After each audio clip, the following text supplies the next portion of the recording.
Il est aberrant d'utiliser de l'eau potable qui est issue de sources ou de systèmes de traitement assez coûteux et énergivores et de systèmes de distribution d'eau qui sont pleins de fuites en général, où on gaspille déjà énormément d'eau potable pour finalement les mettre dans les chasses d'eau. Il faut savoir que les chasses d'eau sont une des plus grosses consommations dans les logements et que cette eau-là, elle peut très avantageusement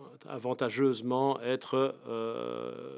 remplacée par l'eau de pluie propre. L'eau de pluie propre, c'est de l'eau de pluie qui a été récoltée soit sur des panneaux photovoltaïques, soit sur une verrière. Et puis, il y a les eaux de pluie chargées de matière organique qui viennent des terrasses, des toitures plates et autres, ou même toitures jardins dans certains cas, et qui, celles-là, peuvent être utilisées pour être réinfiltrées dans le sol via les plantes ou non, irriguer le jardin et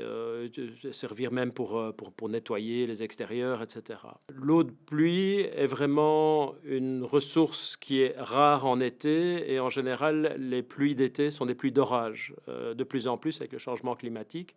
Et donc, ces pluies d'orage, il faut pouvoir les récolter. Pour ça, il faut avoir des